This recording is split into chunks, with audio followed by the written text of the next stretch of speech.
In jobs 1 through 4, we used index cards. They had names, addresses, and phone numbers on them, but nothing more. And you'll continue to use index cards occasionally in your work. However, the majority of what you'll be working with are going to be documents of some kind. So you're going to be working with documents that may be letters, or they could be faxes coming in from folks. They could be emails. They could be any kind of record that somebody sends us.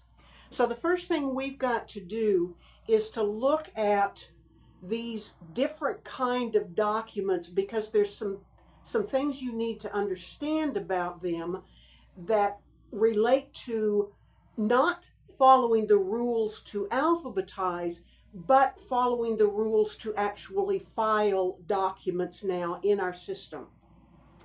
Let's go to first page 15 in the student instruction manual. This shows an organizational chart. And if you look at the top of the organizational chart, it shows you that Auric Systems, Inc., that's the company that you are working for. So this is as if it was the letterhead for the company, and it's Auric Systems, Inc. And we have basically 4 positions that we're looking at, 4 different employees that we're looking at who are responsible for the correspondence. The first one at the top of the organizational chart is Terry Williams, and she's the president of this company. She has 2 vice presidents. The first is Glenn Norris, and the second is Pat Johnson. And then if you look in the middle, it says you, the records manager. So you are directly responsible to Terry Williams, the president, but you work with Glenn Norris and Pat Johnson, the vice presidents. The thing to keep in mind, though, is that the company you work for is Auric Systems, Inc. Now, the reason that makes a difference is because we've got to distinguish when we're working with documents whether or not they are incoming or outgoing, because we're going to code them a little bit differently. Incoming documents are those that were created by one of our customers outside of our business. And so what we'll see is when a letter comes in, the letterhead is going to be the letterhead of the customer.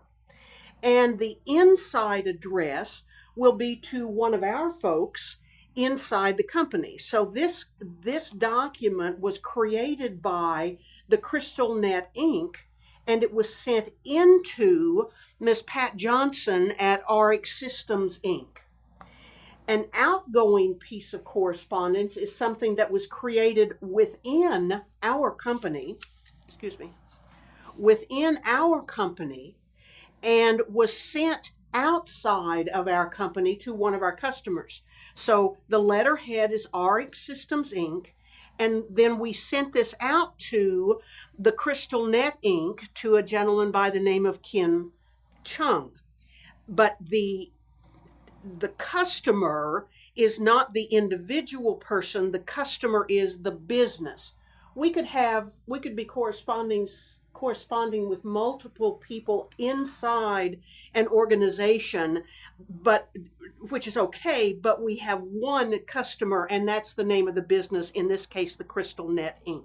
So the point is that when you are coding, you're going to code the name of the customer.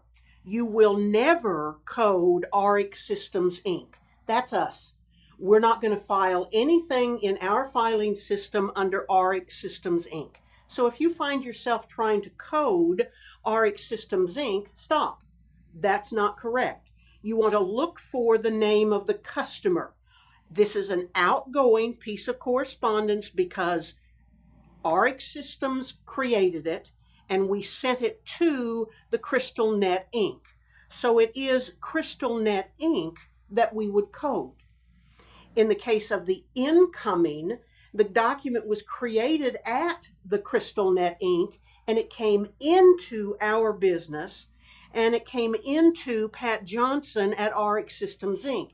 In this case, again, we're going to code the customer, and that would be CrystalNet Inc.